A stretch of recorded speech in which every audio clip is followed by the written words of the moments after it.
1 Pierre, chapitre 3. Femmes, soyez de même soumises à vos maris, afin que, si quelques-uns n'obéissent point à la parole, ils soient gagnés sans parole par la conduite de leurs femmes, en voyant votre manière de vivre chaste et réservée. Ayez non cette parure extérieure qui consiste dans les cheveux tressés, les ornements d'or ou les habits qu'on revêt, mais la parure intérieure est cachée dans le cœur, la pureté incorruptible d'un esprit doux et paisible qui a d'un grand prix devant Dieu. Ainsi se paraient autrefois les saintes femmes qui espéraient en Dieu, soumises à leur mari, comme Sarah, qui obéissait à Abraham et l'appelait son Seigneur. C'est d'elle que vous êtes devenues les filles en faisant ce qui est bien, sans vous laisser troubler par aucune crainte. Marie, montrez à votre tour de la sagesse dans vos rapports avec vos femmes comme avec un sexe plus faible. Honorez-les, comme devant aussi hériter avec vous de la grâce de la vie. Qu'il en soit ainsi afin que rien ne vienne faire obstacle à vos prières. Enfin, soyez tous animés des mêmes pensées et des mêmes sentiments, pleins d'amour fraternel, de compassion, d'humilité. Ne rendez point mal pour mal ou injure pour injure. Bénissez au contraire, car c'est à cela que vous avez été appelés afin d'hériter la bénédiction.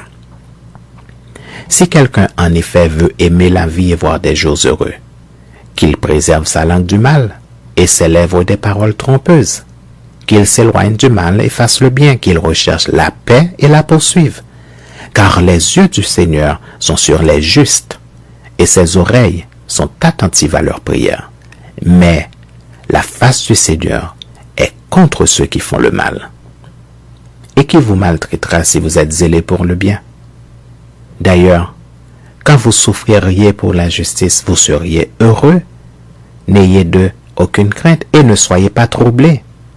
Mais sanctifiez dans vos cœurs Christ le Seigneur, étant toujours prêt à vous défendre avec douceur et respect devant quiconque vous demande raison de l'espérance qui est en vous, et ayant une bonne conscience, afin que là même où il vous calomnie comme si vous étiez des malfaiteurs, ceux qui décrient votre bonne conduite en Christ soient couverts de confusion. Car il vaut mieux souffrir, si telle est la volonté de Dieu, en faisant le bien qu'en faisant le mal.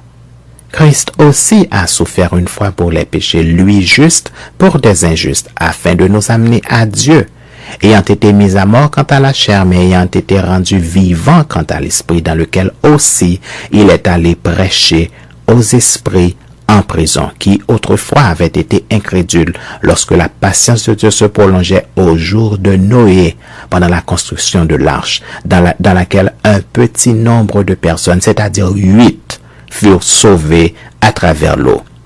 Cette eau était une figure du baptême, qui n'est pas la purification des souillures du monde, mais l'engagement d'une bonne conscience envers Dieu, et qui maintenant vous sauve, vous aussi, par la résurrection de Jésus-Christ, qui est à la droite de Dieu depuis qu'il est allé au ciel, et que les anges, les autorités et les puissances lui ont été soumis.